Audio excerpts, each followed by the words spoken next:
All right. Well, hey, EricWhitmoyer.com community. This is David. I'm here with Eric Whitmoyer, who's joining us from Seattle, Washington. Eric, how you doing today? I'm doing well. How are you doing, David? I'm doing great, thanks. And today we're going to be talking about mastermind groups, which may or may not be a new concept to a lot of the people watching this video. And so I want to orient everybody. We're going to be referencing a blog post that Eric wrote a little bit earlier this month, and you can check that out at EricWhitmoyer.com, and it's actually going to be the first post, or probably toward the top couple if you're checking this out when we post this later today. But definitely encourage you to go in, click the read more button. You can check out all the great content Eric's got on that, in addition to the questions we're going to talk about today.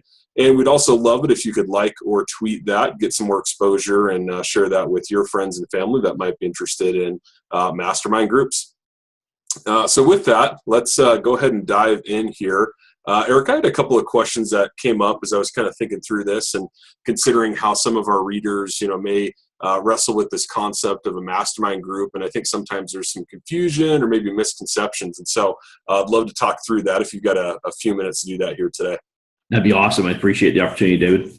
Awesome. Okay, cool. So the first thing is, I think the actual term mastermind can be a little bit confusing, or maybe people give them an impression that's maybe not entirely accurate. And I think it implies this kind of prerequisite level of success, intellect, or experience. And I'm curious, Eric, at what point in someone's life do you think they should seek out a mastermind group? So great question. It's interesting as we do these exercises, David, or I should say exercise, when we do these interviews and we go back and forth, you bring up questions that I don't even think of. So I had not really thought about it. And when I read the series of questions, I was like, I never thought about that. Ironically, then I go back 20 plus years and I think about how I may have proposed or perceived that same, the idea of a mastermind group. And I think I may have had that same question 20 years later, wouldn't even have thought about it. So I certainly appreciate that. And having you come up with the questions, and at times I know we also get some feedback from people either on Facebook or on the blog that also helps us kind of figure out what some of the topics we should be covering. It just as a side note, as I'm looking at myself and my reflection, I see that you can see the hotel room doors. So I love this setup here. I have a door on either side. Yeah. Two doors of opportunity. How about that? There you go. That's a great way to look at it. So didn't mean to digress. I'll give it back on track. So I certainly appreciate the questions, because it was a question I would not have thought of. So really valuable. So let me start with the idea that it requires a certain level of experience. A mastermind group is really designed for a collective group of people who are kind of in the same space in their careers. It could be in their some field of endeavor. It could even just be like a working group for all intents and purposes. I know, David, that you've done a lot of work on additional development, career development, things like that. It could be even a group like that. Like I know you're working through, is it CLDP or something? I apologize if I missed the... Yeah, no, you're good. Yeah, CPLP. Yep. CPLP, yeah. Pretty darn close. And I know as you're working through that certification process, having a group of people in that same group could be, in fact, a mastermind group. It would be really valuable, because as you're going through that process and you're thinking about, these are the things that we're focused on, you specifically, these are the things I'm focused on, this is what I want to develop, this is what I'm trying to get out of my material, you may find that you have other peers, right, going through that same process at the same time, and you can kind of bounce ideas off of them. Absolutely. And so the key with the mastermind group is that you're in a similar space, moving through something at the same time. That's the ideal process of a mastermind, or the ideal use of a mastermind group. It doesn't necessarily connote a sense of mastermind, I know everything kind of concept. The idea is that the collective group acts as a mastermind. So I think that's where the disconnect might be with that terminology. One other piece I'd add to that is that the collective group, the beauty of that is that there are going to be other people that are going to have ideas and perspectives that may differ from yours, and will help you change your perspective or adjust your perspective accordingly, and help you understand a more effective way of understanding a particular piece of information, how to assimilate it a little bit more differently, more importantly, maybe even how you may approach a certain concern or frustration a little bit differently. So that's something I recommend. So whether it's the best concept that I could use to kind of compare at least my initial experiences with it versus kind of going back to your question, think about a study group in college or high school, right? I don't know how many people did in high school. Like in college, definitely study groups, and preferably not the ones where a couple of people did all the work and one person did, didn't. Generally speaking, that would be where the mastermind comes into play, right? They all right. But the idea is it would be a really good study group. So that's the way I would apply it in that regard as far as training and education. But it's also really valuable for people, entrepreneurs, especially solopreneurs. Solopreneurs, people who work from home, do work on their own. They may have like an assistant or even do virtual assistants or something like that. They don't have a lot of interaction with other business associates, right? They don't have that. They don't have the ability to kind of bring their team together and have a bunch of people they delegate to. And oftentimes, people who are in a solopreneur project came from corporate America, where they're accustomed to having resources like that, people they can bounce ideas off of. So a mastermind group is phenomenal for those people because they're out there doing the work every day. And what ends up happening is they kind of get lost in the minutia of their job, of what they're doing. And the beauty of a mastermind group, what it provides then at that point is someone else to bounce ideas off of, suggestions, right? And a strong mastermind group, a really good one, you'll have after you develop some relationships with people and they kind of understand who you are, what you're about, what you're trying to accomplish. That's one of the things you do is you share some of those concepts with each other. They'll recognize, hey, you know what? I noticed you mentioned you want to fix this or you want to correct that, and you've come to the table the last couple of weeks or whatever, and you haven't quite done that. You might try this. This might be a different way to do that. And in some cases, depending on the relationship, depending on everybody's comfort level with one another, you might even call each other out on each other's crap, right? It's like, hey, I've come to the table with this, and I made some suggestions. You're not doing any of it. I don't, how would you expect me to help you anywhere at this point? So right. It just kind of depends on the nature of the group. It depends on the nature of the personality of the group. So finding good personalities to kind of mesh well is important. So there's a lot of components to that. But getting back to the initial question, what are the what's the do we have to have a certain sense of expertise or whatever? No, the whole idea is that you're kind of moving through that space together, and the mastermind comes from the collective group. Awesome. And I think it's a great point you call out, because I know in your book, Success with Goals, you talk about, sometimes you're going to need help to achieve a goal, right? And you're going to need to seek out people with different expertise or different perspectives. And so I think, the mastermind group is really a great way to do that. And I think, you talked about study groups, and we may just think about, like a whole bunch of entrepreneurs sitting around a table and, having these really high-minded conversations. But I think, what you've brought up is it can be an incubator for small businesses. It can be a peer group. It can be a group of, maybe real estate professionals or whatever. It's just getting people together that are like-minded, have experience, and can challenge one another, encourage one another. And I think that I think at least helps demystify it a little bit and maybe make it more approachable and accessible for people. So I appreciate you taking time to address that. Absolutely. Awesome. Okay, so the next one is how should someone go about finding or creating a mastermind group? Maybe, this is a new concept, and, you kind of mentioned like a solo entrepreneur who maybe, they're just starting a new business and they don't have a ton of connections. They don't know a whole lot of other business owners or anything like that. But any advice for somebody who's watching this that may think, hey, that sounds awesome, but where do I start? Yeah. So tougher question for certain, but I have a few answers over the years. One of the things that I'll go back about 10 years, I had transitioned into a new organization. And when I had done that, I was looking for leads, right? I need to find leads, need to generate leads. It was in that particular business, we were really focusing on specifically small business leads. We had lots of, we had their retail business and things like that. But one of the things that we were missing out on were small business opportunities. And so we were kind of looking at, what can we do? And I was looking online, looking for different opportunities to kind of network with small business owners. So I came up with this really cool idea.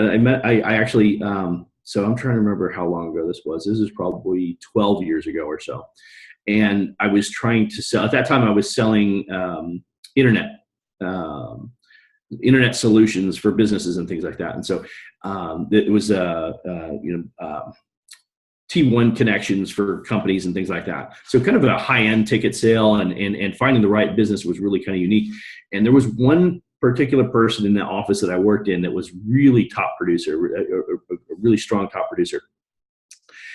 And as I watched what he did, he had a series of people that he networked with that fed him leads on a regular basis.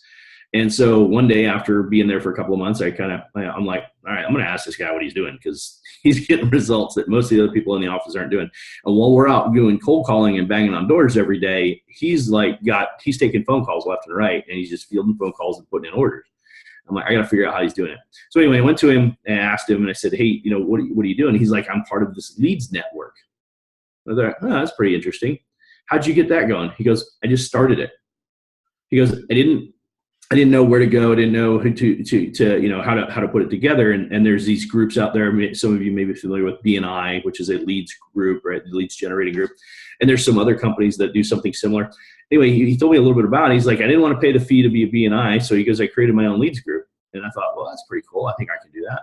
So I went out and I found a handful of people that were in a similar place that I was, that were trying to find leads. And we created our own leads group. We built 149 people in a leads group.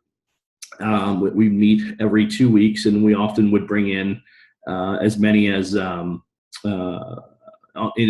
a single meeting, 20 or 30 people each week, or every time we got together. And so it just kind of came together that way. I share that to give you some perspective. Sometimes you're just going to need to go out and create your own lead group, sorry. In this particular case, it was a lead group. But what it became was a mastermind group, because we didn't find ourselves just talking about leads. We actually started talking about the struggles of running this particular type of business. And even though at that time I was working for this company, I had a handful of my own businesses, and people were asking ideas and insights and asking for feedback about the wireless industry, which I had a lot of experience in, what would I use for a payroll service, or what would I, and so we got into these conversations, and it became a mastermind group. So consequently, 2 years later, we sold that lead generating business idea off to a handful of people who wanted to run with it a little bit further. But what we were able to do in that period of time was create a core group of people. We kind of leveraged one another and recognized that there was some great takeaways and strengths. So I share that as a background story to give you some perspective. Sometimes you're just going to need to go out and find a way to create your own group. What you look for specifically, and I talk a little bit more about it in the blog, is you're looking for people like-minded, people who are ambitious and driven and want to accomplish more. Not somebody who's looking for an easy answer or a solution, somebody to do their work for them, but somebody who's willing to contribute and get feedback. And then you're looking for the kind of people that you want to spend time with. Yeah, there's nothing worse than being in a group meeting or something like that with people that just kind of, not them again. Everybody knows those kind of people. It can be kind of frustrating to spend time with. When you find yourself in a situation like that, that's not beneficial. You're not going to be productive. So you want to find the kind of people that you do want to spend time with, and you feel like you kind of gel with. And then ultimately, the group needs to be in a group. It needs to be a group that is kind of moving forward in the same direction, so to speak. So in a sense, you're basically, it could be like I said, it could be entrepreneurs, it could be solopreneurs, it could be all salespeople, right, that are talking about different problems. Could be all sales leadership people, right? Something comparable. Now, it doesn't need to be everybody in the same field. I've also operated in mastermind groups where people are in different fields. I've shared this story before. My first really effective mastermind group was after coming out of my Breakthrough to Success with Jack Canfield seminar back in 2013. And that was my best experience, to that point, my best experience of having done a mastermind group. That particular mastermind group had, of the 6 people that started, 5 of them were published authors. Consequently, I am certain that was a driving force to me moving forward and eventually writing a book. And for the 18 months that we operated together, although I was kind of an entrepreneur working in a day job as well at the same time, and they were kind of all doing their own different things, there was a lot of carryover that we could share with one another, and things that, best practices and ideas and suggestions and things like that. So it doesn't have to be, but what's important is that everybody wants to contribute and everybody kind of understands one another. So that's a big important piece. Awesome. No, it's great insight. And I think there were two things that stood out to me. Well, there's a lot of things that stood out to me, but I'll key in on two. One is, who's achieving the level of result that you want, and just reach out to them. I think people are shocked, and you talk about this in your book, but you'll be shocked at how often people want to help other people. I mean, it's in your mind, you're thinking, oh, why would they ever return my call? But you'll be shocked at how many people reach out, and you'll be surprised where that help comes from. So I think that's a big thing.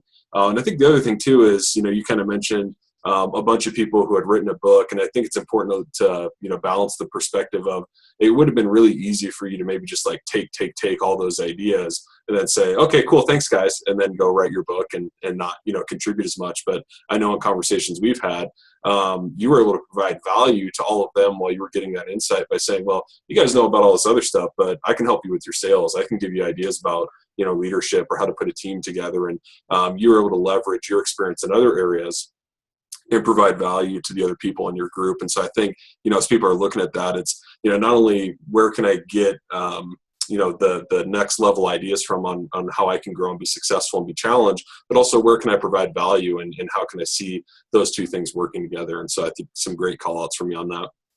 Yeah. Appreciate that. Absolutely. Awesome. Okay. So third one, if someone was about to participate in their first mastermind meeting, what are maybe two do's or two don'ts? So maybe things that they should do, maybe a couple of things to avoid that maybe you ran into or see others run into when they attend a meeting for the first time. Yeah, that also is a great question. The first thing I start with is I encourage you to go back and read the blog. Because in the blog, I actually kind of lay out some of the key topics that you want to touch on.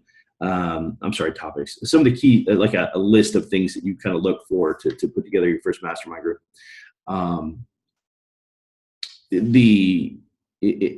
If I was going to say the two things not to do, let's start with that. The two things not to do: one, make sure that you're not doing it for the purpose of just you gathering information from everybody. Make sure that you're looking for and you find others that are like-minded, but more importantly, willing to contribute. Right. So it's got to be a group of people that you kind of feel this association with or connection with, and that you enjoy and appreciate spending time with them. Oftentimes you'll do this, like in my earlier example, the mastermind group, the BTS mastermind group. We met every week at 9 a.m. Eastern time, which, David, as you know, in Arizona, 6 a.m. about half the year. Yeah, it's very early. Yeah. So getting out of bed and getting awake enough to get on a video conference call for an hour to 90 minutes at 6 in the morning it was quite a commitment. And there were times where it was tough on me. I know I missed a handful of calls because of the time difference changes and things like that. But the point is that I was committed to it because I saw the value not only in what I could bring to the group, but what I could gain from the group. And so making sure there's a give and take in the two. And so finding the kind of people that can appreciate that is extremely important. So make sure you find those people. Maybe that's a do, not a don't. A don't would absolutely be, don't do this just to gather information, I guess. So make sure that you're committed to providing as much information as possible to everybody in the group. And I think that to extend on that, the next don't that I would suggest would be when you bring this together. Rephrase that. It would be a do. Sorry, but make sure that you have a certain set of rules. make sure you lay out kind of what everybody's agreeing to. And that may take you a full call the first time you put it together, but kind of talk through, hey, this is what we intend to do when we're here. These are the steps that we want to go through. These are the process that we want to challenge ourselves with. For instance, when I go through how a call should be laid out, there's a quick intro, maybe some housekeeping duties of some sort, right? Anytime you have a collective group, you have things like that. And then as you kind of go through that, you need to make sure that like, for instance, you may say, we're going to have 2 minutes where everybody just kind of talks about what's new and good. Well, there's a process to do that and do that effectively. And what's important is that you make sure that everybody has their say. So make sure that you set up a series of rules, whether that's 2 minutes or whatever, and you use a timer. We oftentimes have to use a timer, not because we want to challenge each other or kind of hold each other in check so much as just kind of be fair to everybody. So that's something that people don't really think about, and you get into it and you're like, David goes third, and by the time he's done, usually the call's almost over and I got like a minute to talk about, or whatever. That's a real example. Don't use that one. So, yeah. But so that's an important point, is make sure that you have rules and you abide by those rules, because it really helps the group stay more cohesive. And then, final, I guess if I would call it a don't, would be when you bring the group together, don't deviate from those rules. So make sure you set the rules and then don't deviate from them. Now, there's other processes like I recommended. You may say, like we had a couple of times where we had somebody going through a process when they were launching their book, and they're like, hey, I need more time today. Could I have more time? And we kind of go through it and be like, I don't have anything new to share. I don't have anything new to share. We say, you know what, why don't you go ahead and, person A, why don't you go ahead and take the whole call and we'll just offer you feedback and advice and support, because it was really important to them at that time. And when you're doing it every week, it's not too difficult to kind of give up that time, especially for somebody who's been supporting and helping you at the same time. So being aware of and recognizing when it's appropriate to kind of break the rules and stuff like that, but standing to those rules is really important, because otherwise you'll have this a little bit of chaos going on, and that's frustrating for the group. And then what happens is that people just don't want to come back, and then it disbands, and then you've got nothing to really build off of. Great. Okay, awesome. Well, thanks, Eric. One of the things as you were talking about about maybe kind of getting your feet wet with a group and sharing in like-minded people was, on EricWhitmoyer.com, we actually offer group coaching. And so if that's something that you've never been a part of before, you can get on there and you can kind of talk about the goals and struggles that you have. And you'll do that with a certified coach. And you can also learn from, other people that are going through the same process. And so as you're, going through like your companion guide for Eric's book, you can, get on these calls, kind of get a feel for what that's like. We'll provide that structure, which may be less intimidating if it's your first time getting on a call like that. And so I think that's a great starting point for people that are watching this that are maybe kind of new to the concept. So appreciate the information, Eric. Anything else you want to add before we wrap up today? No, I think that the plug on the coaching program, I think, is really important, because there's two components of the coaching program. There's the first one, which is, we get people in and we help them process through that breakthrough goal that we talk about in the book, and how important that is. Get that one goal, knock it out. Your life will be immeasurably better, because if it's the right kind of goal that's in alignment with your values, then when you see yourself, when you find yourself fulfilling and achieving that goal over the course of that period of time, new things kind of come into place, and you're like, I want to try something different. I want to try something new. And so the coaching program helps with that. But then once you've kind of done that a couple of times and your confidence level's soared, and now you don't feel like you need somebody, now it's just nice to have a mastermind group that we can facilitate for you. And you have this, other people have gone through a couple of different goals. They feel really confident and empowered, right? Now they feel empowered that I can do this. I've done this with a couple of tougher goals. And so now maybe it's just a mastermind group that helps kind of keep you on track, which we can facilitate. And that's yet another extension of the coaching programs that we put together. Absolutely. Great call up. Okay. Well, Eric, thanks so much, as always, for your time and insight today. Again, if you want more information about a mastermind group, Eric's book, or the coaching programs, we encourage you to visit EricWhitmoyer.com, and we'll talk to you guys soon. Thanks. Thanks, Eric. Thanks, David.